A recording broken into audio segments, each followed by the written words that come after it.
Hey guys, how you doing? Welcome back to the channel. Now today we're going to be doing a little bit more work on the Volvo that I crashed whilst I was going to work.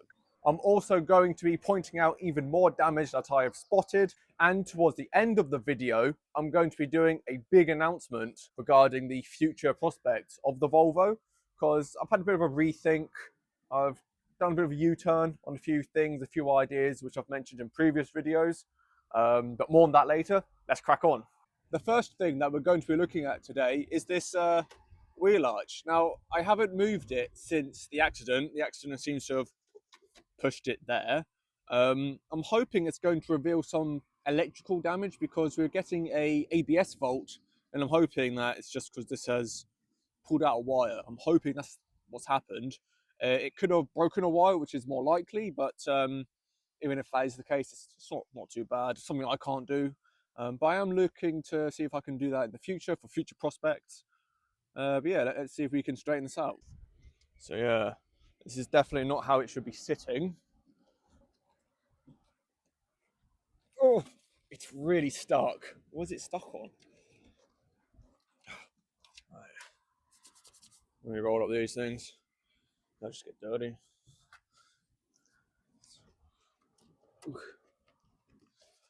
Oh, no idea. Is it proper? Can I just... What the hell? Loosening it up. Is it actually like in the wheel or something?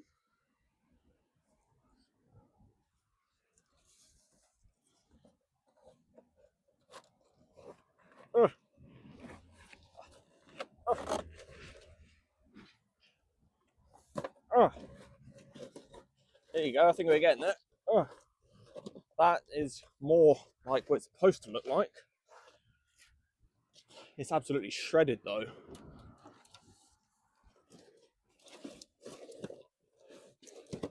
Oh my gosh.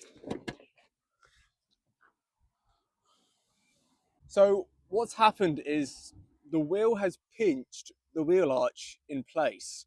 So I was planning on using the jacks to go under the car to lift it up to try and relieve some of the pressure. There's only one problem with that. The car's too low for the jacks. Yay! More problems. Okay guys, this is kind of the best I can get it.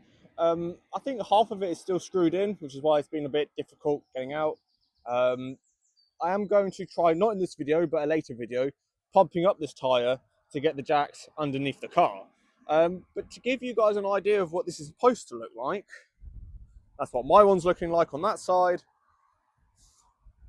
And this here is what it's supposed to look like. See, it's well above the wheel arch, so the wheel, the tyre.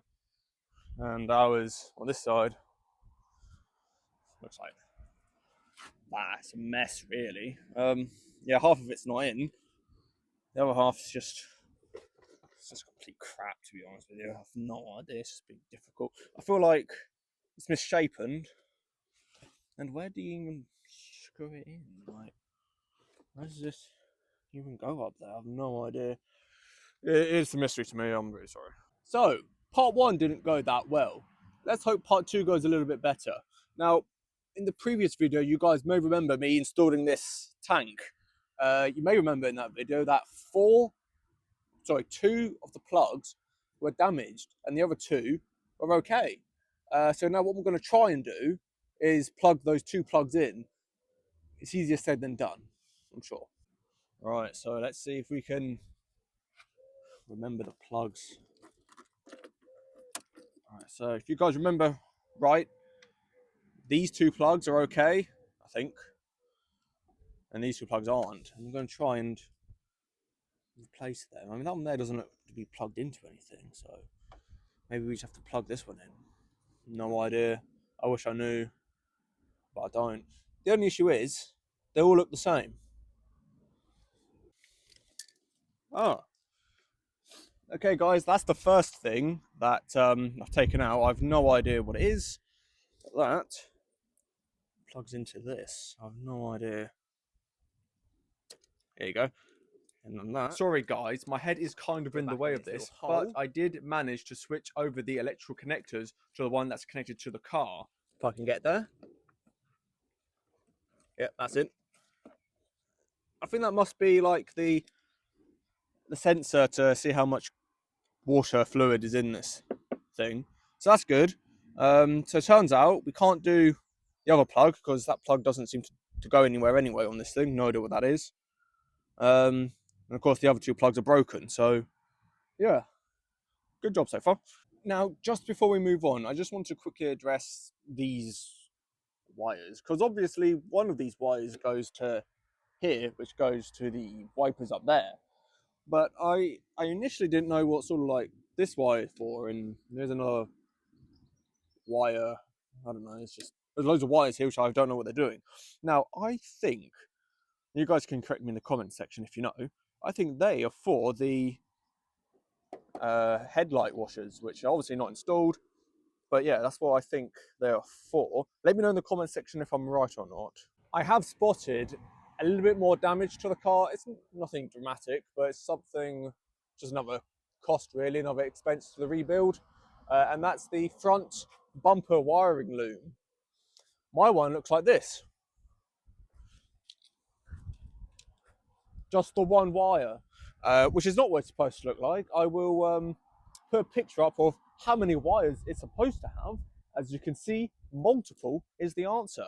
But yeah, it's nothing too taxing in terms of the wallet situation. But again, it's just another expense that I could have done without. You can see where the tear is here. Now, the car was hit on this side. So how can that impact here rip off a wire here?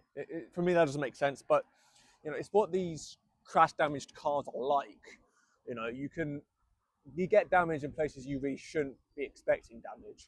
So that's all the work we're going to be doing in this video. I know that's not like the most dramatic progress that you'd like. I would like to see more as well, but you know, it is what it is. I've only got so much money I can spend all at once. We're not that far off getting to the final product. I've got all the body panels. What needs next is a new battery, some new tires. The bonnet needs to be straightening out. Trying to think. Oh yes, the rear bumper wiring loom, the rear bumper bracket, the front bumper bracket, loads of other bits and bobs to do with the front bumper. That's pretty much it. There's probably a few other pieces that I'm forgetting, but that's the main bulk of it. But now we get to the bits which I'm dreading because I have said in previous videos that I intended on making the best Volvo ever made with all these fancy mods that we were planning on putting onto the car.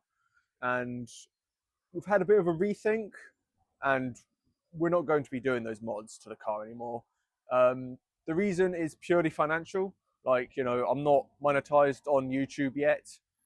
But yeah, I'm not monetized yet. And I was looking at the cost of repairing the car to full, including those mods, and in total would have cost something like 6 grand. So, and it just sort of occurred to me that it's not really worth it. Like the car's worth max 3, and that's absolute max.